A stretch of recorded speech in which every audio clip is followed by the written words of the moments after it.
कहा था कि तुम व्यर्थ कार्य को छोड़ दो और बुद्धि योग को अपनाओ।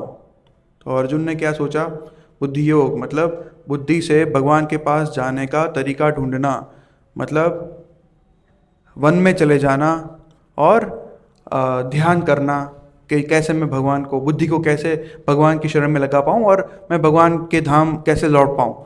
तो अर्जुन ने इसका ये अर्थ निकाला, हाँ, मतलब सारे व्यर्थ कार्य को छोड़ दो, मतलब क्या? युद्ध करना छोड़ दो। तो अर्जुन को ने इस तरह से उसको इंटरप्रेट किया। तो फिर तो शुरुआत में हमने ये देखा था, तो अर्जुन की जो ये भ्रमणा थी, तो फिर भगवान बाद में कर्मयोग की बात करते हैं। तो भगवान को अर्जुन पूछते हैं कि आप कभी बोलते हो कर्म मत करो, मतलब व्यर्थ कर्म छोड़ दो। तो भगवान ने सही बताया, और भगवान ने बोला बुद्धि योग करो, मतलब बुद्धि को भगवान की शरण में कैसे लगा सकते हैं वो देखो। तो उसका मीनिंग ये नहीं है कि वन में जाकर संन्यास ग्रहण करो, ये मीनिंग उसका नहीं है। तो भगवान इस चीज़ के लिए क्लैरिफिकेशन अभी ये 3rd चैप्टर में देंगे, ठीक है। तो कृष्ण कॉन्शियसनेस मीन्स भगवान, अपनी बुद्धि को भगवान की सेवा में लगाना, भक्ति में लगाना, उसको बोलते हैं कृष्ण कॉन्शियसनेस। और अपनी इंटेलिजेंस को इस तरह से मॉडिफाई करना जिसकी तरह से हम संपूर्ण सत्य को जान पाए। तो इसलिए अर्जुन ने को डाउट था कि मुझे संन्यास ग्रहण करना चाहिए या बुद्धि योग कर्म करना चाहिए, मतलब कर्म करना हुआ, ठीक है, भगवान की सेवा करना, कर्म करना हुआ, मुझे कर्म करना चाहिए या मुझे वैराग्य धारण करके ये करना चाहिए। तो फिर अर्जुन ने क्या किया? आपकी मन की सुनी और जंगल में चला गया, राइट? नहीं गया। उन्होंने क्या किया? अर्जुन ने भगवान को पूछा, ठीक है। तो ये इंपॉर्टेंट है। तो Arjun was very fortunate to have the supreme God, supreme guru in front of him. तो उसने सीधा भगवान को पूछा कि मेरे लिए क्या है। तो इससे हमको ये सीखना है कि हमें पूछना चाहिए, हम मानसिक तरीके से या मेंटल स्पेकुलेशन से सोच के नहीं ये करना चाहिए, नहीं मुझे वो करना चाहिए, नहीं। We can ask the devotees, the senior devotees, those devotees जिन्होंने ऑलरेडी ये साक्षात्कार रियलाइजेशन किया हुआ है, तो उनको पूछना चाहिए, जो हमसे सीनियर है, जो वरिष्ठ है, जो भक्ति मार्ग में आगे बढ़ चुके हैं, तो उनको पूछना चाहिए। और पूछना भी कैसे? अर्जुन ने कृष्ण को पूछा और किसी को नहीं पूछा। तो हमें ऐसे ही व्यक्तियों, ऐसे ही भगवान के भक्तों को पूछना चाहिए जो हमें पता है कि जो भगवान की शरण में कार्य कर रहे हैं और उनका ज़्यादातर समय भगवान की शरण में लगा हुआ है। ऐसे श्रील प्रभुपाद जी हैं, है ना, भगवान से शरणागत हैं, ठीक है। तो इस तरह से अर्जुन ने उनको पूछा। तो अगर वैसे देखा जाए तो ये एक ज्ञान मार्ग है, ज्ञान योग बोल सकते हैं। क्या? कि वन में चले जाना, एकांत में चले जाना और ध्यान करना, और ध्यान करके मेंटल स्पेकुलेशन करना कि भगवान कैसे होंगे, ठीक है, इसको बोलते हैं ज्ञान योग। वैराग्य मतलब संन्यास लेके छोड़ के चले जाना। और दूसरा होता है कर्म योग, ठीक है। तो देखा जाए तो ये दोनों है वो एक सीढ़ी के 2 स्टेप्स हैं, मतलब एक को दूसरे के बिना नहीं चलेगा। कैसे? जैसे कर्म योग मतलब प्रिस्क्राइब ड्यूटीज जो वेदों में, शास्त्रों में वर्णित है, वो कर्म, तो वो करना ज़रूरी है, ठीक है। अगर वो कर्म नहीं करेंगे तो फिर हम लोग प्योरीफाई नहीं हो पाएंगे। तो वेदों में वर्णित जो भी कर्म है वो हम आगे सुनेंगे उसके बारे में। तो वेदों में अलग अलग यज्ञों की, अलग अलग कर्मों करने की बात की गई है। दान, यज्ञ, तपस्या, सब चीज़ करने की बात की गई। क्यों? वो हमारे लिए है। अगर वो हम करेंगे तो हम लोग प्योरीफाई होंगे। अगर प्योरीफाई हो के अगर हम ज्ञान मार्ग धारण करेंगे then we will be okay to it, okay. तो सीधा अगर प्योरीफाई हुए बिना सीधा ज्ञान मार्ग मतलब सीधा संन्यास अगर कोई धारण करता है तो उसको इमेच्योर बोलते हैं। क्यों? क्योंकि उसकी इंद्रियां, वो ऊपर ऊपर से लगेगा कि हाँ उन्होंने कंट्रोल कर ली है, पर उसका मन अभी भी विषय भोग में है, तो फिर उसका क्या होगा? पतन ही होगा, ठीक है। तो इसीलिए इम्प्योरीफाइड स्टेट में कभी ज्ञान मार्ग को अपनाना नहीं है। तो इसलिए भगवान कहते हैं कि तुम्हारी प्रिस्क्राइब ड्यूटीज़ क्या है। तो प्रिस्क्राइब ड्यूटीज़ मतलब क्या? धर्म, तुम्हारा धर्म क्या है। तो कौन से 4 आश्रम है वर्णाश्रम में? सबसे पहला ब्रह्मचार्याश्रम, देन गृहस्थाश्रम, देन वानप्रस्थाश्रम, आफ्टर दैट संन्यास आश्रम। तो दिस इज द ऑर्डर। ये ऑर्डर ऐसे ही नहीं है। तो इस ऑर्डर को फॉलो करते हुए कोई व्यक्ति आगे जाके संन्यास धारण कर सकता है। और दूसरे 4 जो वर्ण कौन से हैं? ब्राह्मण्स, क्षत्रिय, वैश्य और शूद्र। तो हर एक जो भी वर्ण है उसकी प्रिस्क्राइब ड्यूटीज है। तो ब्राह्मण्स का ड्यूटी है कि उसको समाज को ज्ञान प्रदान करना है। क्षत्रिय की ड्यूटी है कि उसको ब्राह्मण्स और बाकी के जो वर्ग हैं उसकी रक्षा करनी है। फिर कौन सा आता है? वैश्य। हाँ, वैश्य का काम है उसको धन अर्जन करना है और बाकी के जो 3 वर्ग है उसको पोषण करना है। और शूद्र, वो बाकी का जो कार्य है, जो दास का कार्य है, वो शूद्र करते हैं। ठीक है। तो अर्जुन कौन था? क्षत्रिय। तो उसकी प्रिस्क्राइब ड्यूटी क्या थी? युद्ध करना, समाज की रक्षा करना। हाँ, ठीक है। तो उसे कहा गया था कि यू शुड फाइट वॉर। इस तरह से भगवान अर्जुन को ऐसे समझाते हैं। तो ज्ञान मार्ग है वो एक फिलोसॉफी समझ लीजिए, और जो कर्म मार्ग है उसको आप समझ लीजिए रिलीजियन। ठीक है। तो any religion without mental speculation या मानसिक तर्क वितर्क करे बिना, कोई फिलोसॉफी, विदाउट एनी फिलोसॉफी अगर कोई रिलीजन है उसको फिनाटिज्म बोलते हैं। मतलब कट्टरता बोलते हैं ना, फिनाटिज्म। तो रिलीजन है परंतु कोई फिलोसॉफी नहीं है। क्यों कर रहे हैं हम? मतलब बहुत सारे ऐसे हम लोग करते हैं, माता जी को भी पता होगा कि ये क्या बोलते हैं इसको, मैरिज की शादी, अभी शादी का सीज़न चल रहा है ना, तो जूता हम लोग करते हैं ना, वो जूता वाला चीज़। हाँ, क्यों करते हैं नहीं पता। ठीक है। इट इज़, वो बोलते हैं कि हाँ ये करना है, रिलीजन है, ये क्या है, पता नहीं क्यों। There is no philosophy after that, right. और अगर आप सिर्फ फिलोसॉफी को लेंगे और रिलीजन को हटा दोगे तो चलेगा? तो भी नहीं चलेगा। तो that will be very dry. That will call mental speculation. वो मानसिक होगा, मन से ही आप तर्क वितर्क करके कुछ भी सोच के कर लेंगे। क्योंकि फिलोसॉफी तो है परंतु धर्म नहीं है। धर्म का अर्थ क्या होता है? उसका स्वभाव, उसको क्या करना चाहिए। ठीक है। तो religion and the karma, both things, philosophy, both are required, right. तो भगवान कहते हैं कि तुम्हें संन्यास भी नहीं लेना है और तुम्हें कर्म को भी नहीं छोड़ना है। मतलब अवैध कर्म है, जो वेदों में वर्णित कर्म नहीं है, उसको बोलते हैं विकर्म। विकर्म नहीं करने हैं, कर्म करने हैं, परंतु धर्म को ध्यान में रख के, ज्ञान को ध्यान में रख के कर्म करना है। तो इसको बोलते हैं ज्ञान युक्त कर्म। ज्ञान और कर्म को साथ में लेके आपको चलना है, तो उसको बोलते हैं कृष्ण कॉन्शियसनेस। इससे तुम्हें आगे बढ़ेंगे तो फिर then you will be perfect yogi, ऐसा कहा गया है। नहीं तो फिर आपको पता ही है कि जो इमेच्योर योगी होते हैं वो कैसे होते हैं। जो प्रिटेंडर्स होते हैं, जो बाबा जी बोलते हैं ना कि अगर कोई वहाँ पे जाके उनको पूछता है कि मेरे घर में ये प्रॉब्लम है, सबसे पहला तो वो शिष्य ही गलत है कि वो पूछता है कि घर में बीवी के साथ बहुत झगड़ा हो रहा है, क्या करूँ। This is not a question to be asked to your spiritual master. He is not spiritual master only, but still he is asking.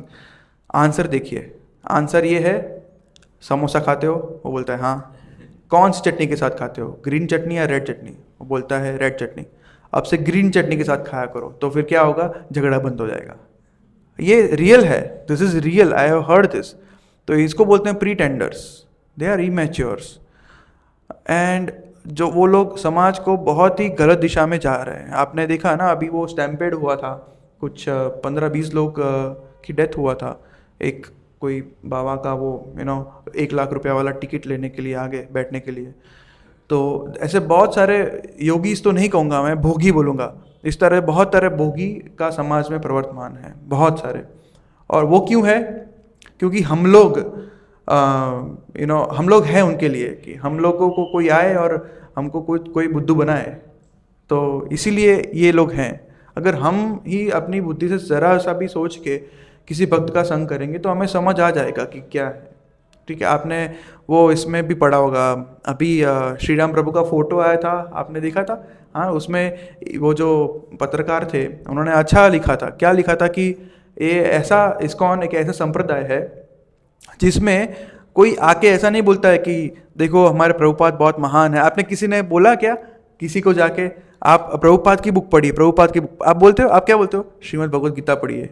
क्यों? भगवान कृष्ण के मुख से निकली है, 5000 साल पुरानी भगवान कृष्ण ने जो बताया है वो हमारे लाइफ में अगर हम इसको अप्लाई करते हैं तो हमारा जीवन सक्सेसफुल हो जाएगा, ये सब बोलते हैं, है ना। What you we don't tell Prabhupada देखिए हमारे इस्कॉन में बहुत अच्छे सारे कीर्तन होता है, कीर्तन्यास है, ये वो इस्कॉन को फॉलो करते हैं, वो सेलिब्रिटी इस्कॉन को फॉलो करते हैं, ये साइंटिस्ट इस्कॉन में जाते हैं, ये एक्ट्रेस है बॉम्बे की वो भी इस्कॉन में आती है, आप भी इस्कॉन में आइए। ऐसा हम नहीं बोलते हैं ना, हम किसी को आगे नहीं, हम भगवान कृष्ण को आगे करते हैं। तो उन्होंने ये नोटिस किया था, तो that was a good thing. तो इस तरह से योगी जो होते हैं, भगवान कृष्ण खुद इस अध्याय में आप एक श्लोक पढ़ेंगे उसमें बताते हैं कि ये जो इस तरह के जो योगी होते हैं वो प्रिटेंडर्स होते हैं, है ना।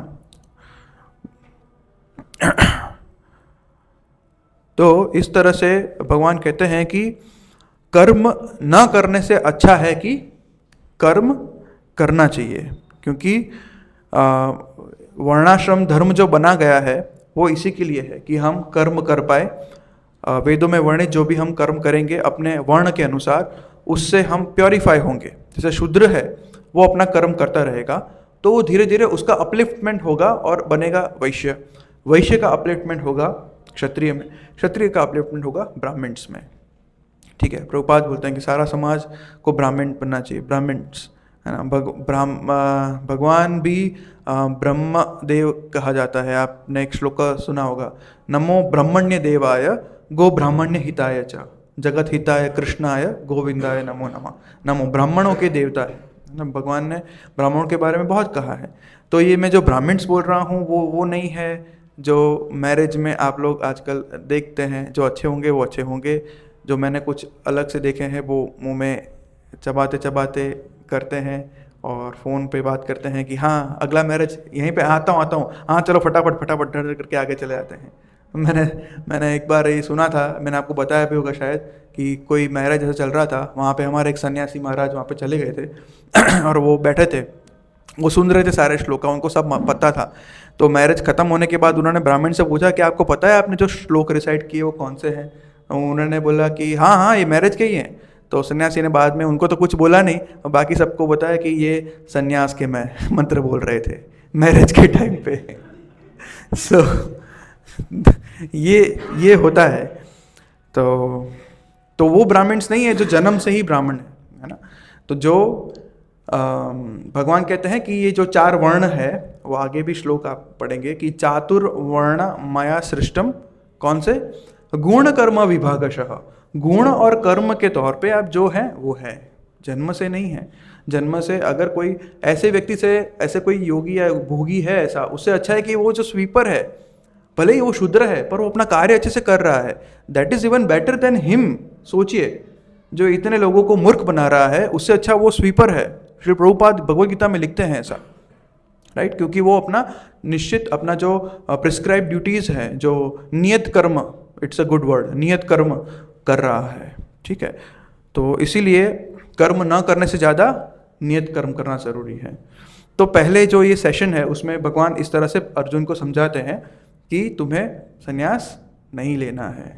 ठीक है, तो संन्यास लेने से, और प्रभुपाद जी भी लिखते हैं कि गृहस्थ, कोई व्यक्ति गृहस्थ होके भी भगवत धाम प्राप्त कर सकता है, ऐसा ज़रूरी नहीं है कि संन्यास लेना ही है। ठीक है, गृहस्थ होके भी भगवान की सेवा पति और पत्नी दोनों मिलकर कर ही सकते हैं और करते ही हैं। ठीक है, फिर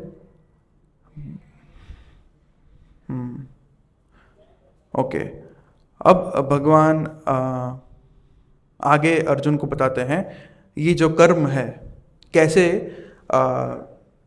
नॉलेज के साथ, ज्ञान के साथ कर्मों को किया जाता है। भगवान ने बता दिया ज्ञान और कर्म दोनों के साथ लेके हमें कर्म करना चाहिए। तो अब भगवान इसको डिटेल में बताते हैं कैसे। तो ये जो ज्ञान योगा से भी ये बेटर है, ठीक है। तो भगवान कहते हैं कि इस तरह से जो कर्म करता है उसको कोई कर्म बंधन नहीं छूता।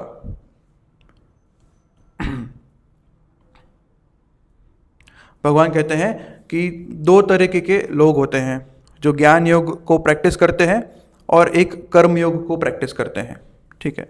तो जो ज्ञान योग को करते हैं मतलब वो पूरा संन्यास लेके एकांत में जाके मेंटल स्पेकुलेशन करते हैं, और जो कर्म योगी होते हैं उसमें कर्म योगी मतलब कैसे, कर्म योगी में भी डिफरेंट टाइप्स है। एक टाइप है कर्मा के बारे में आप क्या जानते हो बताइए आप, कर्मा क्या क्या हो, अलग अलग कॉन्टेक्स्ट में कर्मा की अलग अलग डेफिनेशंस होती है। What is karma, tell me, कोई भी बोल सकते हैं, एनीवन?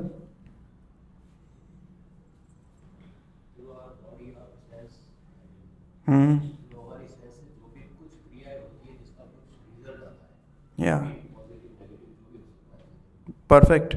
मनसा वाचा कर्मणा, मन से, वचन से, बॉडी से जो भी हो रहा है, अगर मन से सोच रहे हैं तो वो भी कर्म ही कहला जाता है ना। तो उससे जो भी हम कार्य करते हैं कर्म। और कोई कॉन्टेक्स्ट में कर्म का डेफिनेशन हो सकता है?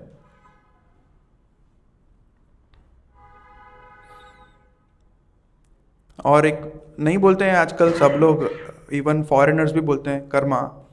अपने ऑफिस में भी आपने लोगों ने सुना होगा, किसी को डांट पड़ा होगा बॉस का या किसी को फायर किया होगा, तो बाकी के सब लोग इकट्ठा होकर गॉसिप करते हैं ना, कर्मा कर्मा नहीं बोलते हैं? माता जी भी बोलते हैं ना कभी कभी, देखो इसको कैसा हुआ, कैसा पति मिला इसको, कर्मा कर्मा। सो कर्मा इज ऑल्सो, कभी कभी कर्मा कब ऐसे किसको बोलते हैं कि it's like fruits of action, जो कर्म के फल है उसको भी हम कर्मा बोलते हैं कि ये उसके कर्मा होंगे पास्ट लाइफ में, उसके कारण ये फल भुगत रहा है, तो उसको भी कभी कभी कर्मा, तो उसके कॉन्टेक्स्ट में कर्मा भी बोल सकते हैं। तो कर्म योग होते हैं उसमें भी अलग अलग तरीके के होते हैं। तो कर्म योगा एक होता है सकाम कर्म योगा, और दूसरा होता है निष्काम कर्म योगा। तो पहले हम निष्काम कर्म योगा के बारे में जानते हैं। तो कृष्णा क्या कहते हैं, निष्काम कर्म योगा मतलब कोई इच्छा के बिना अगर कोई कार्य करता है और कार्य का जो फल होता है उसको अगर वो भगवान को समर्पित कर देता है तो उसे कहा जाता है निष्काम कर्म योगा। तो fruits of the action which is given to Lord, that is called nishkam karma yoga. पर अगर वो इच्छा से फ्री नहीं है और मतलब इच्छा है, इच्छा होती है, तो उसको बोलते हैं सकाम कर्म योगा। तो ये सेकंड सॉरी 9th श्लोका है, इसमें भगवान कहते हैं यज्ञार्थात् कर्मणो अन्यत्र लोकोयम कर्म बंधनः तदर्थम कर्म कौन्तेय मुक्त संग समाचर without performing actions as a sacrifice of Vishnu. मतलब अगर भगवान के लिए अगर कोई कर्म नहीं करता है और भगवान से अलग होकर अपने लिए अगर कोई कर्म करता है तो उसको क्या होगा, कर्म बंधन से बंधना पड़ेगा। इसीलिए तद अर्थम कर्म कौन्तेय, इसलिए हे अर्जुन आप उसके सेटिस्फैक्शन के लिए कर्म करो। यज्ञार्थार्थ कर्म, किसके लिए? यज्ञार्थार्थ। अब यज्ञ क्या है उसके बारे में जानते हैं। मुक्त संग समाचार दस you will be always remain free from bondage. तो यज्ञ, यज्ञ क्या होता है? वेदों में कहा गया है यज्ञो वै विष्णु, मतलब जो भी यज्ञ होते हैं वो भगवान विष्णु के लिए होते हैं। आप कोई भी देवी देवता को पकड़ लीजिए और कोई भी यज्ञ करिए, उसमें जो भी सेक्रीफाइस होता है वो सबसे पहले भगवान विष्णु को ऑफर होता है, और भगवान विष्णु उसमें से जो ग्रहण करके जो प्रसाद के रूप में देते हैं वो उस देवी देवता को प्राप्त होता है, और वो देवी देवता के माध्यम से हमें वो प्रसाद के रूप में मिलता है। तो उसको कहते हैं यज्ञ। ठीक है। तो इस तरह के यज्ञ बहुत सारे हैं, आपको पता ही है। पर कलयुग में कौन से यज्ञ की बात की गई है? हरिनाम संकीर्तन यज्ञ की जय। तो कलयुग में श्री चैतन्य महाप्रभु ने सबसे इजीएस्ट फॉर्म में यज्ञ बताया है, दैट इज हरिनाम संकीर्तन यज्ञ। बाकी के यज्ञ आप देखे जाएंगे तो अभी अब आपको मैं 9:30 पौने 10 के ऊपर या मतलब 10 बजे के ऊपर अगर कोई ऐसे ही बैठे रहने के लिए बोले तो पैर दुखते हैं, बैक दुखती है, थोड़ा स्ट्रेचिंग करना पड़ता है। पर यज्ञ वैसे होते हैं जो 3-3, 4-4, 5-5, 10-10 घंटे तक भी चलते हैं। ये सोम यज्ञ और अश्वमेध यज्ञ, वो यज्ञ तो कई दिन कई महीनों चलते हैं। तो इस तरीके से जो यज्ञ था, तो इस तरीके के जो यज्ञ है वो यज्ञ कौन से युग में थे? सॉरी, सतयुग में ध्यान था। हाँ, फिर यस, त्रेता युग में यज्ञ थे।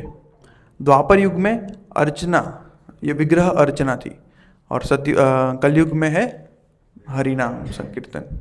ठीक है, तो हमारे लिए यज्ञ ये है जो कितना इजी है। सिर्फ बैठ के चैंट करना है, चैंट भी करते हैं हम, बैठ के संकीर्तन भी करते हैं, कीर्तन करते हैं।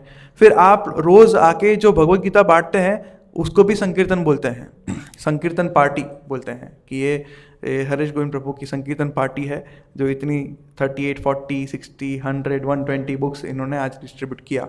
ऐसा बोलते हैं ना, सुबह मंगला में बोलते हैं। तो प्रभुपाद जी बहुत खुश होते हैं कि इतना स्कोर हुआ, इतना लोगों ने भगवान की सेवा की। तो उसको पहले संकीर्तन बोलते हैं। आप संकीर्तन क्यों बोलते हैं उसको? कोई बता पाएगा इसको कैसे संकीर्तन बोला? ना तो हम मृदंग बजाते हैं, ना तो हम करताल बजाते हैं, ना तो हम गाते हैं, हम तो भगवत गीता देते हैं। इसको क्यों संकीर्तन बोलते हैं? हाँ, साथ में करते हैं तो संग हो गया, कीर्तन कहाँ हुआ? बताते हैं। यस, कीर्तन का अर्थ ही होता है कीर्ति का गान। तो भगवान की कीर्ति बताते हैं। भगवान कृष्ण कितने महान है, वो हमारे लिए कितने दयालु है। ये गीता के फॉर्म में हमें ये पुस्तक दी है। उन्होंने अच्छे प्रभुपाद जैसे भक्त दिए हैं जो हमें हमारे लिए इतने सारा कुछ लिख के हमें सिंप्लीफाई वर्जन देते हैं और हमें समझाते हैं कि हम किस तरह से वापस उनके पास जा सकें। वो कितने दयालु हैं और हम कितने निष्ठुर है कि हम उनके पास नहीं जाना चाहते, हम उनको छोड़ना चाहते थे, इसलिए हम यहाँ पे हैं, ईर्ष्या कर रहे थे, फिर भी वो हमारे पास आते हैं। हाँ, तो इसे भी कीर्तन बोलते हैं। और गीता को बृहद मृदंगा भी बोलते हैं। आपने सुना था ना, बृहद मृदंगा मतलब ये सबसे बड़ा, ब्रह्मांड का सबसे बड़ा मृदंग है जो पूरे ब्रह्मांड में बजता है। एक गीता गया, वो पढ़ेगा तो वह कीर्तन ही हुआ, भगवान का कीर्तिगान ही सुनेगा वो, राइट। तो दिस इज यज्ञ, राइट। यज्ञ वही विष्णु। तो क्या कहा गया है? यज्ञार्थात कर्मणो अन्यत्र। यज्ञ मतलब विष्णु, भगवान विष्णु के लिए जो भी कर्म करो भगवान विष्णु की संतुष्टि के लिए किया जाए। लोकोयम कर्म बंधना, अगर नहीं किया गया तो कर्म बंधना। अच्छा भी हो सकता है, बुरा भी हो सकता है। पुण्य कार्य करे तो अच्छा फल मिलेगा, पाप कार्य करे तो बुरा फल मिलेगा। पुण्य कार्य किए तो प्रभु बोले कि चलो पुण्य कार्य करें, अच्छे फल तो मिलेंगे ना। तो अच्छे फल का क्या? अच्छे फल मतलब पुण्य कार्य जितना हुआ है उतना ही फल मिलेगा। पुण्य कार्य का जो अवधि खत्म, उसका जो पोटेंशियल खत्म, मतलब वो अवधि भी खत्म, नाशवंत होता है, भौतिक होता है पुण्य कार्य का कोई भी फल। तो इसीलिए पुण्य कार्य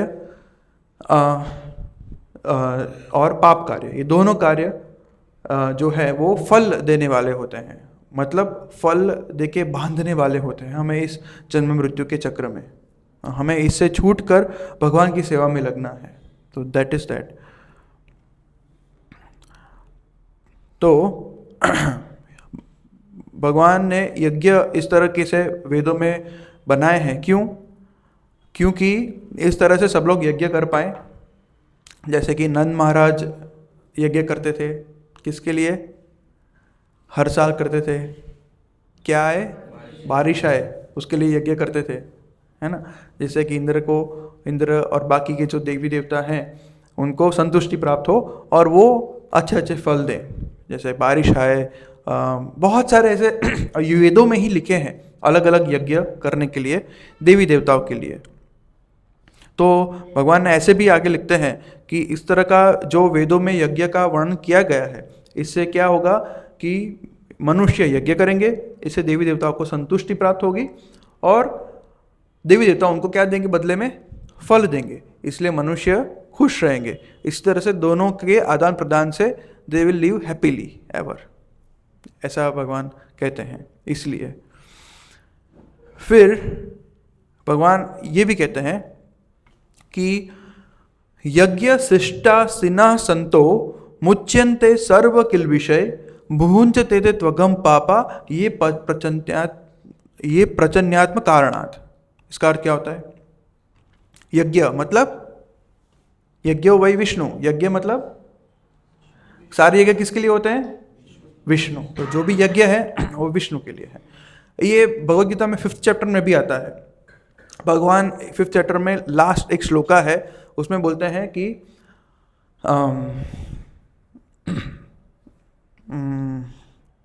भोग एक मिनट, जस्ट स्किप हो गया, ये शांति सूत्र है। सर्व यज्ञ, हाँ, भगवान कहते हैं कि सभी यज्ञों का भोक्ता मैं हूँ। सर्वलोक महेश्वरम, सभी लोगों का महेश्वर।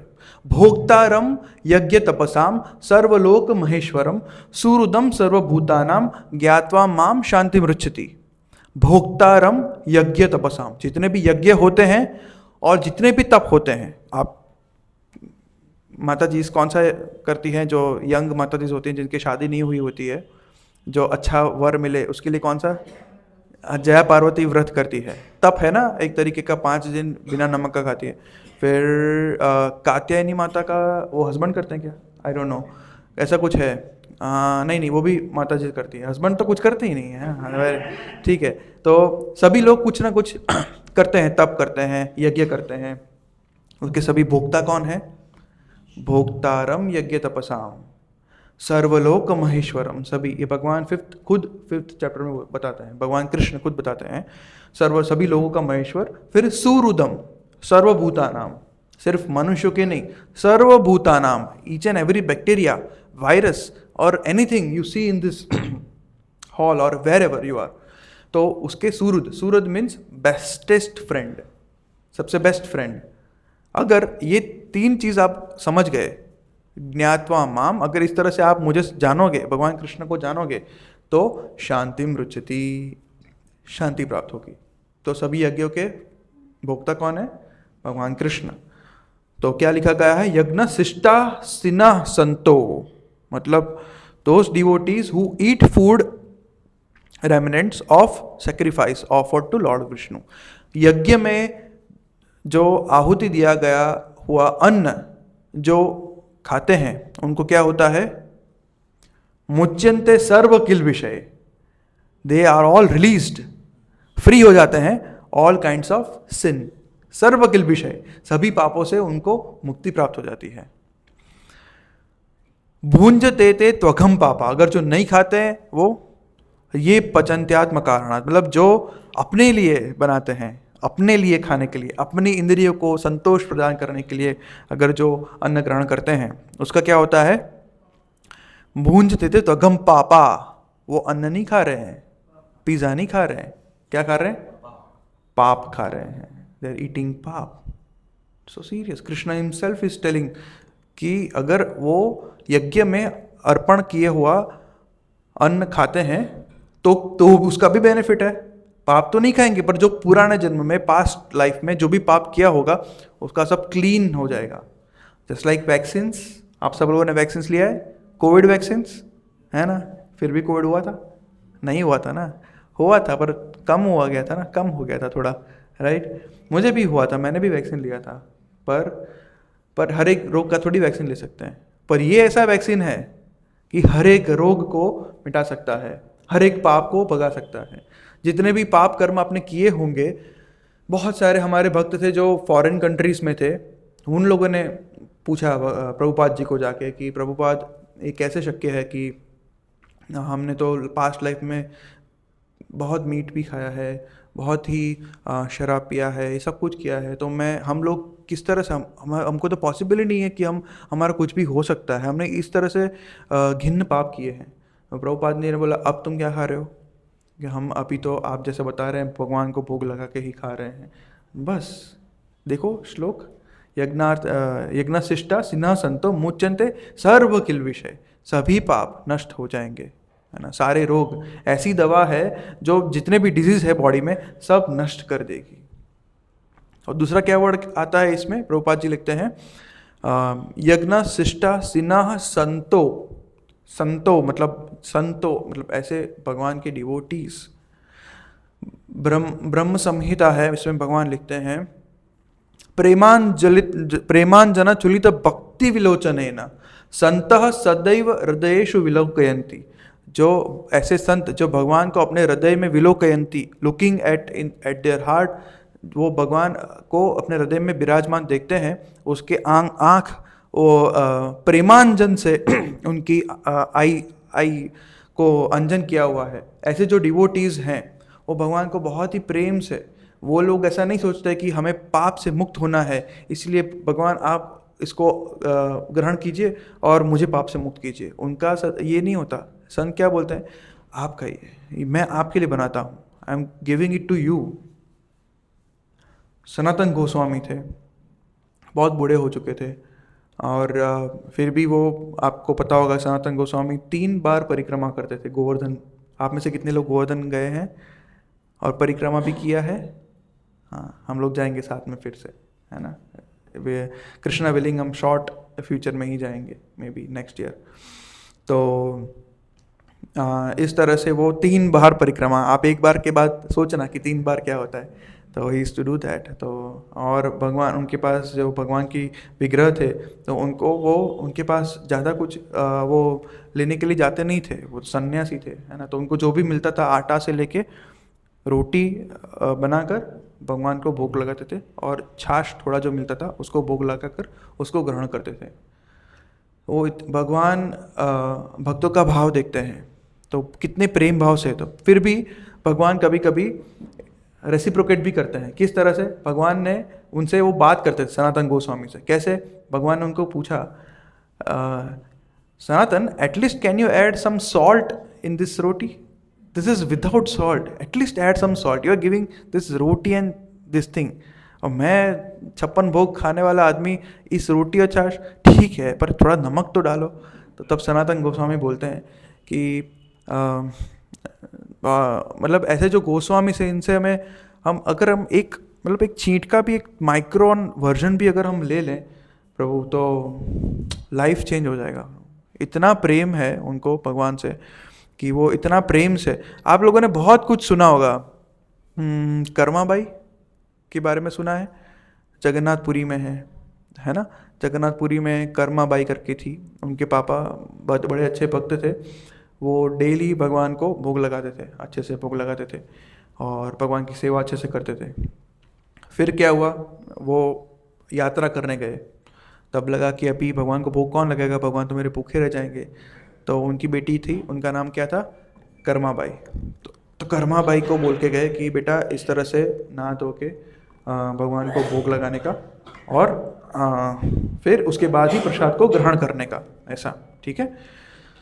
तो ये जो कर्माबाई थी, रेगुलरली भगवान के लिए बनाती थी भोग, उनको देती थी, और वो ऐसे रेगुलरली भगवान की सेवा करती थी, और भगवान उसको ग्रहण करते थे। कभी कभी भगवान को सुबह सुबह बहुत जल्दी भूख लग जाती थी, तो उनसे, कर्माबाई से भी वो इंटरेक्ट करते थे। तो कभी कभी कर्माबाई को बिना नहाए भी भोग बनाना पड़ता था, बिना स्नान किए, और वो बना के देती थी, और भगवान ग्रहण करते थे, क्योंकि भगवान तो भावग्राही जनार्दन है। और वो डेली एक ही चीज़ भगवान को जो इजीली बन जाती है, क्या, खिचड़ी। रेगुलरली भगवान को वो खिचड़ी भोग अर्पण करती थी। फिर क्या हुआ, उनके पिताजी आए और देखा कि ये तो नहाए धोए बिना जाती है और भगवान को ये करती है, क्या अपराध कर रही है ये वो। और फिर देखा तो भगवान उसके भोग को ग्रहण कर रहे हैं, खिचड़ी खलास। तब जाके उनको लगा कि इनकी बेटी का क्या भक्ति है, क्या भाव है। तब से जाके कर्माबाई की खिचड़ी बहुत ही फेमस है। आज भी एक घर है, मैं नाम भूल गया उसका, सॉरी। तो वहाँ से भगवान को पान का बीड़ा जाता है। बहुत जगन्नाथपुरी में बहुत सारे ऐसी लीला हो रखी है, वृंदावन में भी हो रखी है कि वो सब भगवान क्या है कि ऐसा कुछ नहीं है कि मुझे ये करो। भगवान बोलते हैं पत्र पुष्प फलम तोयम यो में भक्त्या प्रयच्छति, जो भक्ति भाव से मुझे अर्पण करना है। तो हमें क्या करना है, हमें कुछ नहीं करना है, हमें बस हम जो भी बना रहे हैं वो सिर्फ भगवान को प्रेम भाव से अर्पण करना है बस। फिर भगवान, हाँ, फिर उससे फायदा तो हमारा ही है। भगवान ग्रहण करते हैं क्या कर्मा बाई की तरह? हमारा तो कभी नहीं लेते हैं, ठीक है, पर भगवान आँख से ही खा लेते हैं। भगवान की एक इंद्रिया बाकी की सारी इंद्रियों को यूज़ कर सकती है। जैसे आँख से खा सकते हैं। जो वेद हैं, वेद वो कहाँ से प्रकट हुए थे? भगवान की सांस में से प्रकट हुए थे, है ना। तो भगवान सांस से बोल भी सकते हैं, मुंह से भी कुछ कर सकते हैं, हाथ पैर से चल सकते हैं, हाथ से कुछ भी। अगर जगन्नाथ जी जगन्नाथपुरी में अगर जाओगे, वहाँ पे अगर वो पूरा रथ लेके जा रहे होते हैं, वहाँ पे बहुत भीड़ होती है। अगर आपको शायद आगे से दर्शन ना हुआ तो चलेगा, अगर आप पीछे से भी आप भगवान को ऑफर कर दो कि आपका भोग, भगवान तो उसको भी ग्रहण कर लेंगे, क्योंकि वो भावग्राही जनार्दन है, उसको ग्रहण करेंगे ही और हमें प्रसाद के रूप में देंगे। तो वो जो प्रसाद है उसको लेते लेते हमारी जो इंद्रियां हैं, हमारा मन है, हमारी बुद्धि है, ये सब शुद्ध हो जाएगा और हमें सभी पापमय जो कृत्य है, जो भी हमने पाप किए हैं, जो कर्म है, उससे हमें मुक्ति मिल पाएगी। तो this is the cycle of sacrifice. मतलब क्या है, हम सब लोग अन्न ग्रहण करते हैं। अन्न कहाँ से आता है? खेत से। खेत में क्या डालना पड़ता है? हाँ, सीड्स और पानी। पानी कहाँ से आता है? बारिश। बारिश कैसे मिलता है? नंद महाराज ने क्या किया था? यज्ञ। यज्ञ से बारिश आती है, ठीक है। यज्ञ मीन्स कार्य, राइट? कार्य। ऐसा नहीं कि हम कहाँ यज्ञ करते हैं ऐसे ही बारिश आती है, नहीं। हम लोग जो भी हम कर रहे हैं, जो भी कार्य कर रहे हैं, वो भी एक प्रकार का यज्ञ है, ठीक है। तो कृष्ण भावनामृत यज्ञ, कृष्ण संकीर्तन, वो भी एक यज्ञ है। तो दैट इज द बेस्ट यज्ञ। तो जो भी हम अपने नियत कार्य कर रहे हैं, ठीक है, वो कहाँ से बताया गया है हमें, कहाँ से ऐसे करने चाहिए नियत कार्य? कहाँ पे हमारे प्रिस्क्राइब ड्यूटीज लिखा गया है? वेदास में से। वेद कहाँ से आए हैं? भगवान से, ठीक है। तो फूड सब स्टेप बाय स्टेप अंत में कौन आया? भगवान। तो हमको अन्न किसकी तरह से मिल रहा है? भगवान। तो क्या आपको लगता है कि हम उनके कारण हमें सनलाइट मिलती है, उनके कारण हमें हवा मिलती है, उनके कारण हमें पानी मिलता है, उनके कारण हमें लैंड मिलती है, ठीक है, उनके कारण हमें बुद्धि आती है कि हम किस तरह से कोई अच्छा प्रोडक्ट को कुछ हम उगा पाएँ, कैसे इस प्लांट को अच्छे से सुरक्षित रख पाएँ और कुछ अच्छा हम फूड, कुछ फल फ्रूट या अन्न उगा पाएँ अच्छे से, ज़्यादा क्वांटिटी में। हाँ, ये भी भगवान ही देते हैं। सब कुछ ही तो हमें भगवान देते हैं। तो उसके लिए ट्रैक्टर, वो तो भगवान नहीं देते ना, ट्रैक्टर तो हम बनाते हैं ना। तो ट्रैक्टर के लिए पेट्रोल कहाँ से आता है? डीजल कहाँ से आता है? हाँ, जमीन में से। भगवान तो अंत डायरेक्ट पहुंचने की जरूरत नहीं है, ऑब्वियसली। हम सर्वस्य प्रभव, सब कुछ भगवान से ही आता है, ऑब्वियसली। तो जमीन में भी कौन डालने गया था? हम तो नहीं डालने गए थे स्टोर करके फिर बाद में निकाले, ठीक है, वो भी भगवान से ही आता है। तो everything, each and everything is coming from Lord. तो ये तो एकदम सिंपल सी बात है। अगर आप लोग आजू बाजू में रहते हैं तो कभी कभी यहाँ पे गुजरात में ऐसा है कि बाजू वाले कभी कभी आपको कुछ अच्छा बनाया है तो देने आते हैं। तो वो जो बर्तन होता है तो आप उसमें अच्छा आप बनाते हैं तो वो आप खाली नहीं देते हैं, वो अच्छा बना के आप भी देते हैं, है ना। नहीं तो कैसा लगता है कि ये लोग तो देखो, फिर दूसरे तीसरे बार वो नहीं देंगे अगर खाली देंगे तो, ठीक है। तो अगर भगवान से की कृपा से हमें जो भी मिला हुआ है, अन्न है, जो भी है, और हम अन्न ग्रहण करते हैं, फल फ्रूट ग्रहण करते हैं, तो अगर वो हम उनके पूछे बिना अगर हम उसको ग्रहण करें, तो क्या आपको नहीं लगता है कि चोर बहुत ही खराब वर्ड नहीं है? चोर ही कहलाएंगे हम लोग, कहलाएंगे कि नहीं, है ना। उनको पूछे बिना हम क्यों, कैसे ग्रहण करें? उनने दिया हुआ है, उनको थैंक यू बोले बिना हम कैसे किसी चीज़ को ग्रहण कर सकते हैं, ठीक है।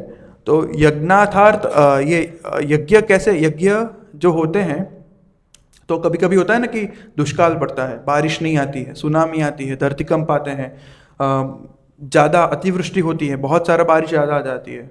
ये क्यों होता है? देव के प्रताप से होता है, प्रकृति के प्रताप से होता है। क्यों? बिकॉज हम कभी कभी नहीं, ज़्यादातर हम चोरी ही करते रहते हैं। हम पूरी ज़मीन में सब निकालते रहते हैं इंफ्रास्ट्रक्चर बनाने के लिए, ये सब कुछ बनाने के लिए। करिए, ठीक है, पर then you become self centred, जो हमारे लिए सब कर रहे हैं। क्यों? We are trying to lord it over material nature, मतलब हम स्वामित्व बनने का प्रयास कर रहे हैं, हम स्वामी बनने का। स्वामी कौन है? हम नहीं है। भगवान स्वामी है, तो उनके लिए कुछ नहीं कर रहे हैं। अगर उनको सेंटर में नहीं रख रहे हैं, हमारे लिए कर रहे हैं, तो हम चोर हुए। और चोरी करने से क्या होता है? सजा मिलती है। सजा मिल रही है। तो यही प्रभुपाद जी कहते हैं कि इस तरह चोरी करे बिना, और ये जो साइकिल ऑफ सेक्रीफाइस देखा ना आपने, this called cycle of sacrifice, यज्ञ चक्र। कौन सा? अन्न से ये वो फाइनली भगवान, ऐसा। तो अगर इस चक्र को अगर कोई तोड़ता है तो वो भोगता है। इस चक्र को कभी नहीं तोड़ सकते। तो इसीलिए यज्ञ अभी दूसरा ऐसा जरूरी नहीं है कि फिर हमें फिर इंद्रदेव के लिए यज्ञ करिए, वरुण देव के लिए पानी के लिए यज्ञ करिए, नहीं। ये जितने भी देवी देवता हैं वो सभी भगवान के अंग हैं, भगवान के सेवक हैं। ठीक है, आपको हाथ यहाँ पे खाना नहीं पहुँचाना पड़ता, इसको नहीं खिलाना पड़ता, इसको नहीं खिलाना पड़ता, आपको यहाँ पे खिलाना नहीं पड़ता, आपको बैक को खिलाना नहीं पड़ता, आपको सिर्फ मुंह में निवाला डालना पड़ता है, जाता है पेट से, यहाँ से सभी जगह पे पहुँच जाता है। जस्ट लाइक दैट, अगर भगवान कृष्ण जिनके सभी सेवक हैं, अगर हम उनकी सेवा, उनकी अगर संतुष्टि प्रदान करेंगे उनको, तो सब लोग संतुष्ट हो जाएंगे और जो भी कर्म का बंधन हमें नहीं भुगतना पड़ेगा। राइट। तो इस तरह ये जो है वो सभी, इसको कैसे कर्म बोलते हैं? सकाम कर्म। कोई चीज़ पाने के लिए कोई यज्ञ करना, वो वेदों में कहा गया है। पर वो क्यों कहा गया है इस तरह से? ठीक है, अगर कोई पूरा नास्तिक है, वो भगवान को मानता ही नहीं है, वो कोई अथॉरिटी को मानता ही नहीं है, उसे अच्छा एटलीस्ट वो कोई देवी देवता को मानेगा, यज्ञ करेगा, उनको मतलब अथॉरिटी कोई है उसको मानेगा, फिर उससे उसको कुछ मिलेगा। फिर वो जो मिलेगा वो भौतिक लाभ ही होगा। और भौतिक लाभ तो कैसा होता है? नाशवंत। राइट, नाशवंत होता है। तो उसी से वो धीरे धीरे आगे बढ़ेगा। तो संतोष प्रदान हुआ? नहीं हुआ। चलो अब मिला, खत्म भी हो गया, अभी क्या फिर से यज्ञ करने का क्या? नहीं। तब तो वो always he will think for the something which is long lasting. Right, हमने ये लाइट लिया, 10 दिन में खराब हो गया, तो हम क्या करेंगे भाई? 10 दिन में कौन बदले light? We want something long lasting, 2, 3, 4 साल या जिंदगी भर चले। तो एवरीबडी वॉन्ट्स लाइक, हमें शाश्वत कुछ चाहिए, क्योंकि हम सच्चिदानंद के सेवक हैं और हम खुद भी सच्चिद आनंद स्वरूप हैं, है ना, शाश्वत। तो उसके लिए फिर हम एक स्टेप और आगे बढ़ते हैं। तो सकाम कर्म योगा से हम लोग जाते हैं निष्काम कर्म योगा, जो भगवान कोई भी इच्छा करे बिना जो भी कर्म करते हैं उसका जो फ्रूट्स होते हैं वो भगवान को ऑफर कर देते हैं। That is called nishkam karma yoga. तो इस तरह के जो कर्म होते हैं वो, क्या आपको लगता है कि जो सन्यासी है, जो भगवान के, जैसे मैंने आपको कुछ उदाहरण बताए, जो गोस्वामीज हैं, उनको करने पड़ेंगे? नहीं। क्यों? क्योंकि वो ऑलरेडी मुक्त हैं, लिबरेटेड हैं, दे आर ऑलरेडी लिबरेटेड। तो हमको तो पापमय वृत्ति से मुक्त होना है, परंतु फिर भी वो करते हैं, फिर भी वो भगवान को भोग लगा के ही खाते हैं। ऐसा क्यों करते होंगे? उनको कोई ऑब्लिगेशन नहीं है ऐसा ड्यूटी करने का, उनको ना तो कोई भौतिक चीज़ों में आनंद आता है, उनको इस तरह से कुछ कोई भी यज्ञ या कुछ भी करके ना तो कोई भौतिक लाभ उठाना है, कोई पर्पस नहीं है उनका, फिर भी वो ऐसे कार्य करते हैं। ऐसे जो संत महात्मा होते हैं वो यज्ञ करते हैं। क्यों करते हैं?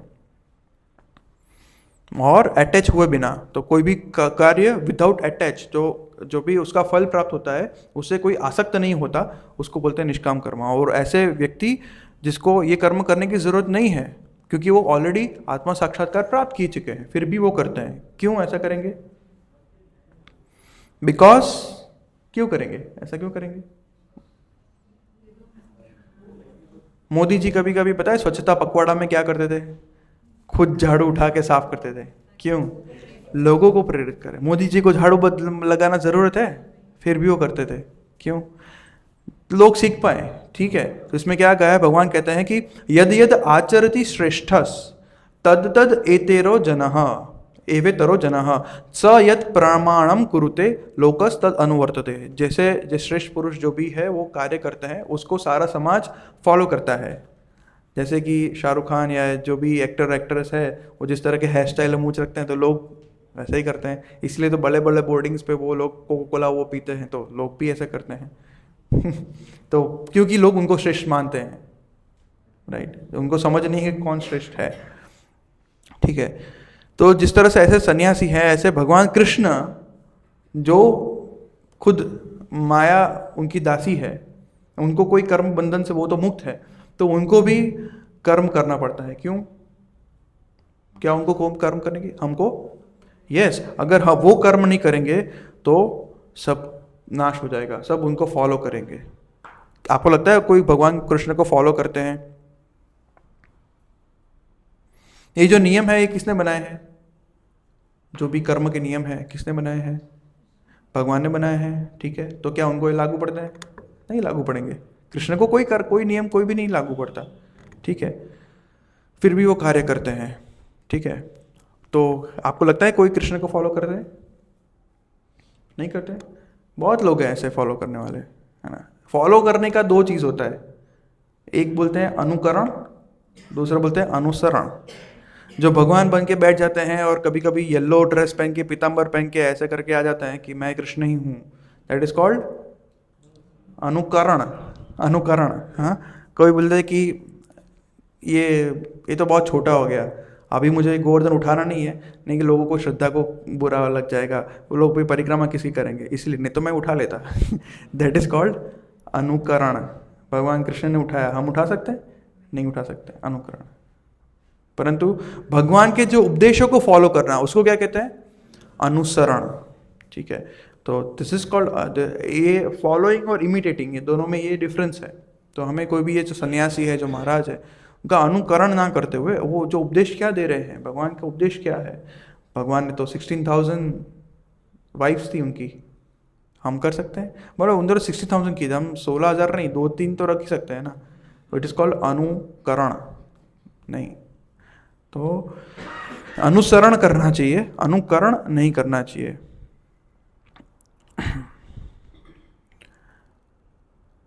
फिर इसलिए मतलब जो अनुकरण करते हैं उनको कभी कभी ऐसा लग जाता है, इसके लिए भगवान कहते हैं कि प्रकृते क्रियमाणानि गुणै गुणै कर्माणि सर्वशः अहंकार विमूढ़ात्मा कर्ता हम इति मन्यते। कि जो भी एक्टिविटीज हो रही है वो किससे हो रही है? प्रकृति की सहाय से हो रही है। सत्वगुण, रजोगुण, तमोगुण, इन तीनों के गुण से हम बंधे हुए हैं, जस्ट लाइक पपेट्स। वो पपेट्स ऊपर करके ऐसे ऊपर नीचे करते हैं ना, तो वो खुद थोड़ी कार्य करते हैं, वो ऊपर नीचे से कर रहे हैं इसके लिए कर रहे हैं। तो हम ऐसे ही बंधे हुए हैं और वो हमें ऐसे नचा रही है। कोई सत्वगुण में है, कोई रजोगुण में है, कोई तमोगुण में है। तो उसको क्या लगता है पपेट को कि ये मैं कर रहा हूँ। ठीक है, तो ऐसे उसको वो अहंकार वश है, उसे बोलते हैं अहंकार विमूढ़, मतलब मूर्ख आत्मा। उसको लगता है करता हम, मैं ही करता हूँ, इति मन्यते, ऐसा। तो इस तरह के लोग जो ट्राई करते हैं स्वामित्व जताने के लिए, तो इस तरह के जो लोग होते हैं उसका कभी उद्धार नहीं हो सकता। फिर भगवान अंत में निष्काम कर्म योग के अंत में बताते हैं कि आप जो भी कार्य कर रहे हो वो मुझे समर्पित करो। मयि सर्वाणि कर्माणि, offer all the activities unto me with full knowledge and dependence on me, be fully dependent on me. जब हम इंडिपेंडेंट बनने का प्रयास करते हैं तब ही ज़्यादा दुखी होते हैं। दुख का कारण ही यही है कि हम इंडिपेंडेंट बनने का प्रयास करते हैं। और कैसे आप करेंगे? निराशीर निर्ममो भूत्वा, मतलब कोई पर्सनल डिजायर नहीं, कोई सेंस प्रोप्राइटरशिप नहीं, और कोई लेथार्जी, कोई फाइट नहीं। इस तरह से तुम सारे कर्मों को मुझे समर्पित करो, मेरे लिए कर्म करो। जैसे कि कौन थे? हमारे अम्बरीश महाराज। वो बड़े चक्रवर्ती सम्राट थे, वो जो भी कार्य करते थे भगवान के लिए करते थे। अपने सारी इंद्रियों को भगवान को समर्पित करते थे। आंखों से भगवान का दर्शन करते थे, मुंह से भगवान की वाणी, भगवान की उपदेश है उसका प्रचार करते थे, नाक से भगवान को अर्पण किया हुआ फूल सूंघते थे, कानों से सिर्फ कृष्ण कथा सुनते थे, हाथों से भगवान के मंदिर का मार्जन करते थे, पैर से भगवान के धामों की तीर्थ यात्रा करते थे, और स्पर्श में भगवान के भक्तों का आलिंगन करते थे। इस तरह से सारी इंद्रियां को भगवान को समर्पित करते थे। इस तरह से वो पूरे कृष्ण कॉन्शियस थे। तो इस तरह वो मयि सर्वाणि कर्माणि, वो भगवान का उपदेश का पालन कर रहे थे। तो ये सब कुछ हमें पता है कि भक्ति क्या होती है, निष्काम कर्म योग क्या होता है, अटैचमेंट क्या होता है, फ्रूट से अटैचमेंट नहीं होना है, और एवर्जन भी नहीं होना है। मतलब ऐसे कार्य ना करो जिससे इंद्रिय तृप्ति के फल ना मिले, ऐसे कार्य को द्वेष करो, और ऐसे कार्य को करो जिससे अच्छे फल मिलते हैं। तो ये राग द्वेष वाली बात है। वो भी फिर भी ये सभी हमें पता है, फिर भी हम ऐसे कार्य करते हैं। ऐसा क्यों होता है? जैसे कि हमें पता है कि श्रीमद् भगवद गीता, चलो वो तो हमारी बात है, पर आप आसपास के लोगों को देखो कि अब जो तम्बाकू का वो होता है बड़ा सा सैशे, उसके ऊपर क्या लिखा होता है, या ड्रॉ किया होता है ना, कितना कैंसर का भद्दा फोटो ड्रॉ किया होता है, फिर भी वो मस्त खाते हैं ना। सिगरेट के ऊपर भी लिखा होता है इट्स इंजूरियस टू हेल्थ, फिर भी वो खाते हैं ना। हमें सब पता है कि रात को लेट नाइट नहीं सोना चाहिए, जल्दी से सो जाना चाहिए। शाम को 7 बजे से पहले हमें प्रसाद थोड़ा सा हल्का ग्रहण कर लेना चाहिए। 3-4 घंटे एम्प्टी स्टमक रह के फिर सोना चाहिए। सुबह जल्दी उठना चाहिए रेगुलरली, और सुबह उठ के अच्छे से स्नान करना चाहिए। एवरी संडे एटलीस्ट मंगला दर्शन करना चाहिए। रोज़ सुबह उठ के अच्छे से जितना हो के नाम स्मरण करना चाहिए। जैसे हम सुबह उठ के मोबाइल की बैटरी चार्ज करते हैं, 100% चार्ज करके पूरे दिन करते हैं तो मस्त जाता है, कोई प्रॉब्लम नहीं आता, बीच में कभी रोक टोक नहीं होता। इस तरह से हम अपने को भी चार्ज करते हैं। हम जीव हैं, हम खुद को कैसे चार्ज करेंगे? हरिनाम लेकर, पूरा अच्छे से हरिनाम लेकर हमारा दिन का शुरुआत करते हैं। हमें ये करना बहुत ज़रूरी है, वो हमें पता है, फिर भी हम नहीं करते हैं। तो क्या कारण है? अर्जुन पूछता है कि क्यों फिर ऐसा होता है कि हमें पता है कि हमें ये फॉलो करना है, फिर भी हम उसको नहीं कर पाते हैं। So what is the reason? आप लोगों को क्या लगता है, क्या रीज़न होगा? हमें पता है कि हमें एवरी फ्राइडेज़ को आना है, टाइम पे आ जाना है, फिर भी कुछ लोग आते हैं, कुछ लोग नहीं आ सकते हैं। उनको पता है भगवान की भक्ति करना कितना इम्पोर्टेंट है, और कितना सिस्टमेटिक वे से यहाँ पे हमें बताया जाता है। हम जो भी प्रेमदास प्रभु, हरीश गोविंद प्रभु से अच्छे से सब सुनते हैं सिस्टमेटिक वे में, और ऐसा भी नहीं कि पूरा मतलब भाव में ऐसा चले जाता है। ऐसा जो भी हम, ऐसा भी नहीं है कि सब ब्लाइंडली कुछ सुनते हैं। हम जो भी क्वेश्चन होते हैं उसके भी आंसर देने का प्रयास करते हैं, और संस्था के बारे में मालूम है, सब कुछ मालूम है। भगवद गीता कितना इंपॉर्टेंट पुस्तक है वो सब पता है। हम उसको भी डिस्ट्रीब्यूट करने रेगुलरली जाते हैं, फिर भी हम कुछ दिन नहीं आ पाते हैं। ठीक है, कुछ जेन्युइन रीज़न हो तो, पर कभी कभी लगता है कि हमें आलस आती है, आज तो नहीं जाना है। ये क्या कारण हो सकता है? क्यों कोई चीज़ हमें पता है कि ये नहीं करनी चाहिए फिर भी करते हैं, और कुछ करना होता है, करना चाहिए, फिर भी हम नहीं करते हैं? तो what is the reason?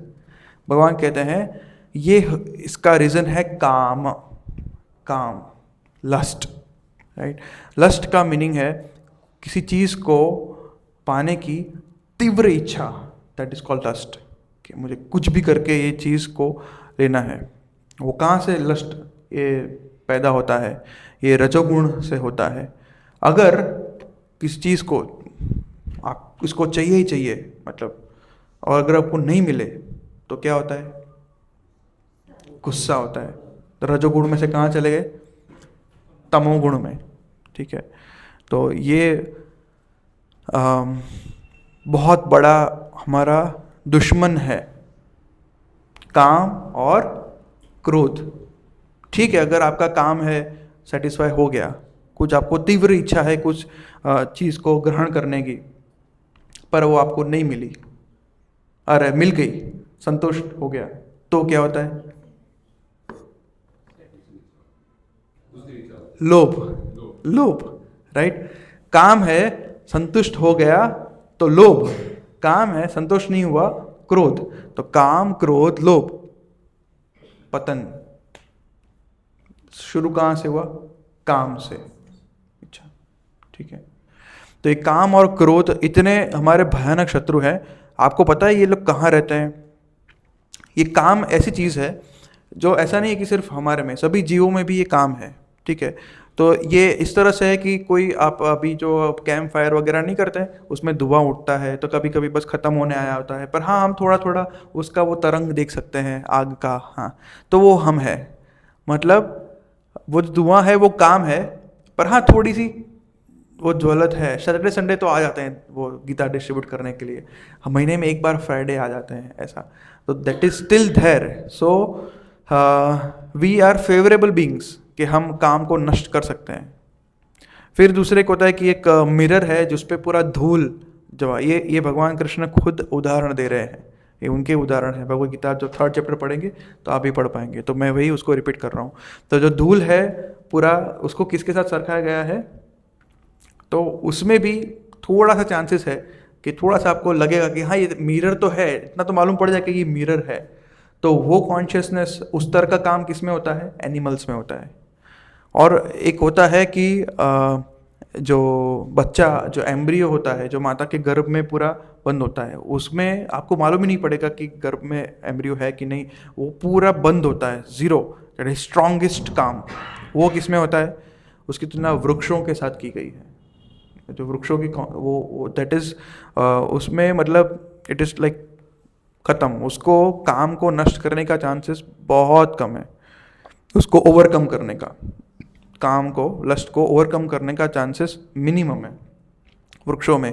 Animals medium है, and we are the humans कि हम मैक्सिमम इसको कवर कर सकते हैं।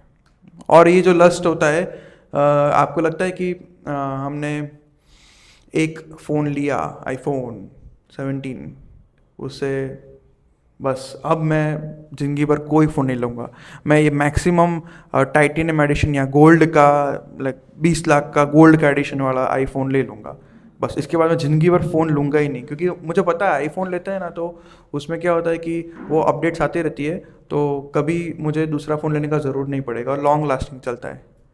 क्या वही बंदा नेक्स्ट टाइम वो कहीं पे भी लाइन में खड़ा होता है कि नहीं होता है, जो हर साल लेते हैं, ऐसे लोग होते ही है ना।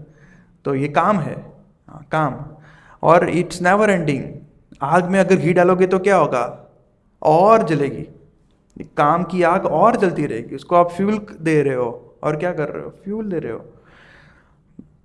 तो कहाँ ये काम रहता है, तो काम रहता है उसका स्थान है, एक तो इंद्रियों में रहता है, दूसरा है मन में रहता है, फिर बुद्धि में रहता है। These are the seats for the kama, ठीक है। और ये इस तरह से आत्मा को मोहित करता रहता है और उसको जो सही ज्ञान है उसको ढक देता है। ये इंद्रिया, मन और बुद्धि, इसके अंदर काम रहता है। उसको कैसे जीतना चाहिए, तो इसके लिए ऐसा कहा जाता है कि जो सेंसिस है उससे जितना काम वो बेस्ट है, बेस्ट तरीका है कि सेंसिस को कैसे हम काम को रोक सके, कैसे कर सकते हैं। तो हम स्टॉप तो नहीं कर सकते, वन में तो नहीं जा सकते हैं, तो वो पॉसिबल ही नहीं, क्योंकि हमने पहले ही पढ़ा कि वो तो इमेच्योर चला जाएगा, हम इतने प्योरीफाई ही नहीं है, हमारे मन में तो फिर भी वो रहेगा, ठीक है। तो we can divert it, right. क्रोध है, ठीक है, क्रोध आता है तो क्रोध इस तरह करो कि कभी कोई भगवान के भक्तों को कोई हानि पहुंचा रहा है, या भगवान के विषय में, या प्रभुपाद के विषय में कि किसी कोई बड़े भक्त के बारे में कुछ गलत बोल रहा है, तो उस पर क्रोध करो। और काम है तो भगवान की तरफ अटैचमेंट करो, भगवान की इच्छा पूरी करने की तीव्र इच्छा रखो, तो उससे जो आपका जो व्यर्थ काम है वो शांत हो जाएगा। तो you just have to divert it. तो आपकी इंद्रियों को भगवान की सेवा में लगाओ, इससे आपकी इंद्रियों में जो अटैचमेंट और जो भी लस्ट जो छुपा हुआ है बंद हो जाएगा, और वो सबसे ईजी है। उससे टफ क्या है, आप डायरेक्टली अगर मन पर अटैक करोगे तो मन में भी काम बसता है, तो अगर मन को आप कंट्रोल करने का ट्राई करोगे तो आप फेल हो सकते हो। क्योंकि उससे पहले आपको अगर इंद्रियों को कंट्रोल करने का ट्राई करोगे तो मन कंट्रोल हो जाएगा। अगर घोड़ों को कंट्रोल कर दोगे तो आराम से लगाम और सारथी कंट्रोल हो जाएंगे। इससे फिर इंटेलिजेंस, जो बुद्धि है, जो सारथी है वो बुद्धि है, तो वो आपको पता है ना वो एग्जाम्पल वो वाला, तो वो भी कंट्रोल हो सकता है। इस तरह से फिर अपना जो जीवन का रथ है वो सीधा चल सकता है, और अंदर जो आत्मा बैठा है वो आराम से बैठे बैठे जा सकता है, जीवन प्रसार कर सकता है। तो इस तरह से वो भगवान कहते हैं कि जो सेंसेस है easiest to conquer this lust in the senses, not in the mind, not intelligence, not the soul. इस तरह से होता है soul, intelligence, mind, senses and matter. तो इस तरह से भगवान अंत में श्लोक में कहते हैं कि study the mind bye deliberate spiritual intelligence, Krishna consciousness, knowing oneself to be a transcendental to the material senses, mind and intelligence. मतलब ये इंद्रिया मैं नहीं हूँ, ये मन मैं नहीं हूँ, ये शरीर मैं नहीं हूँ। अगर हम भी मैं क्या हूँ, मैं तो एक आत्मा हूँ। अगर इस तरह से हम इनसे अलग अपने को रखेंगे तब जाके हम अपने मन को शांत कर पाएंगे, स्टडी कर पाएंगे, विचलित होने से रोक पाएंगे और इस तरह से इसको मन को भगवान की सेवा में लगा पाएंगे। तो इस तरह से हमें स्पिरिचुअल स्ट्रेंथ मिलेगी और हम जितने भी बड़ा काम होगा उसको हम नष्ट कर पाएंगे। तो दिस वाज ऑल अबाउट कर्म योगा चैप्टर 3, बट कर्म yoga is still following, like chapter 4 में भी भगवान थोड़ा कर्म के बारे में बताते हैं। 5 में कृष्ण भावनामृत कर्म, चैप्टर 4 में थोड़ा ज्ञान मार्ग के बारे में बताते हैं, 5 में थोड़ा कृष्ण भावनामृत कर्म के बारे में बताते हैं, फिर 6 में अष्टांग योग वाला आता है। तो ये है फिर 7 से लेके बाकी के जो 6 चैप्टर हैं 7, 8, 9, 10, 11, 12 दैट इज़ भक्ति योगा, और 12 के बाद वो बाकी का योगा आता है। तो भक्ति योगा को भगवान ने बीच में रखा है, पहले 6 और बाकी के 6 के बीच में। जैसे राजा बैठता है बीच में बैठता है, आजू बाजू सब सेवक बैठते हैं, इसलिए भक्ति योग के लिए भगवान ने 6 अध्याय दिए हैं। तो क्या है कि भगवान, आप बोलेंगे कि तो भक्ति योग ही है संपूर्ण, आपको पता ही है ऑलरेडी कि भक्ति ही मोस्ट इंपॉर्टेंट योगा है, तो फिर सिर्फ भक्ति योगा ही लिखते हैं भगवान, बाकी का क्यों नहीं लिखा, बाकी क्यों सब लिख रहे हैं कर्म। तो इसमें क्या है कि अगर हम एक एक योगा पढ़ेंगे तब हम जानेंगे कि ये योगा कितना डिफ़िकल्ट है। और मतलब इट्स सिंपल कि आपको 10th फ्लोर जाना है तो आप सीढ़ी से जाएंगे और आपके पास लिफ्ट अवेलेबल है, व्हाट विल यू प्रीफर, आप लिफ्ट से ही जाएंगे ना, आपके पास लिफ्ट अवेलेबल है। Bhakti yoga it's very easy and very simple to follow, और जिससे आप जो प्योरिफिकेशन का प्रोसेस है, जो नियत कर्म नियत यज्ञ करने की बात की गई है जिससे आप प्योरिफिकेशन होते हो, उसकी भी ज़रूरत नहीं है, वो भी आप हो जाओगे भक्ति से। तो इसीलिए भगवान ने अलग अलग योगा बताए हैं जिससे हमें मालूम पड़े कि भक्ति योग कितना कंपेरेबली ज़्यादा सिंपल और हमारे लिए सुलभ है और कितना मधुर है। तो एंड जो स्टेज है वो तो मधुर ही है, पर हमको पता है कि हम जब गीता किसी को देते हैं तो और वो जाती है तो हमें कितना आनंद मिलता है, और वो हमें अच्छे से बोलते हैं कि आप लोग you are doing a very nice job, so nice. एक व्यक्ति आया था मेरे पास, और मतलब मैं गया था उसके पास और वो खोला उसने, तो वो मतलब जेनजी टाइप का था, बोले bro come on whatever you say but I am not going to buy it. मैंने बोला it's okay bro, I am not going to sell it, I am not here to sell it, I am just want you to open the window, just listen to me. Okay यार, tell me what. Then I told him about Bhagavad Gita and all, so like this and that, so he got convinced. Simple, we just have to tell about Bhagavad Gita, we just to present this Bhagavad Gita as it is to them, right? Okay, I think Haresh Govind Prabhu will be coming here and will tell us about marathon। आप सब लोग अच्छे से कर रहे हैं तो उसके बारे में हमें थोड़ा और ज्ञान देंगे। आपको किसी को क्वेश्चन है तो बाद में भी पूछ सकते हैं, ठीक है? लग के रखिएगा। ओके, श्री प्रभुपाद की जय। हरे कृष्णा।